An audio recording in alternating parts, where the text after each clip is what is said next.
Arteta just threw a real curveball in Arsenal's 3-0 win away to Slavia Prague, and I'm not just talking about William Saliba's midfield role, and I can't believe it hasn't been spoken about more. Now, to try and pin Arsenal to a specific shape against Prague would be a pointless exercise, because that wasn't their intention. Here, Saliba steps through to join Norgard in the pivot, and Corey, the number 9, follows him. When asked about Saliba's libero-like role afterwards, Arteta explained it was related to the way Prague's number 9 presses and where we could find advantages in time. If Arsenal were more rigid, suddenly Prague could have locked us off man-to-man more easily.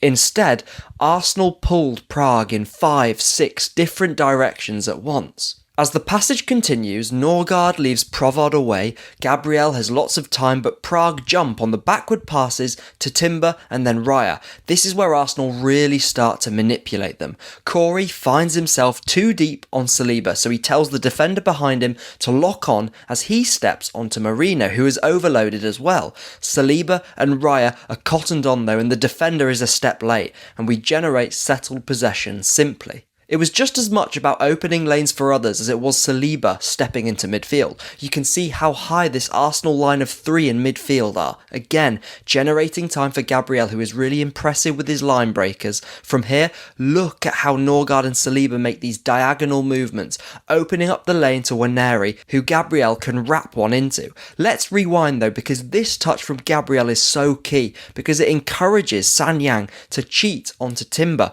So when Gabriel rolls it back forward and finds Waneri, Ethan can carry unchallenged through the space, finds Saka who shoots and wins the corner Arsenal's penalty comes from. Remember Arsenal's match against Atlanta last season? Well, this felt a very similar dynamic of game, away on the continent against a full beans man-to-man press, and Arteta's plan to counter that?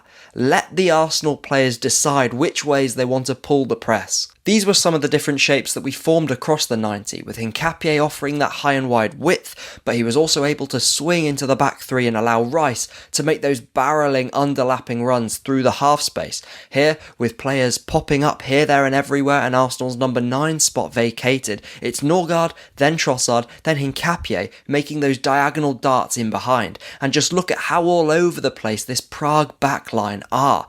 We then cram bodies between the lines, Rice gets time and space, adds his own urgency, and almost is found as the third man. The balance of movements, the stability Arsenal showed whilst generating this kind of chaos was so impressive. So, Saliba did move into midfield, but it was one component of an Arsenal performance that is not being spoken about nearly enough.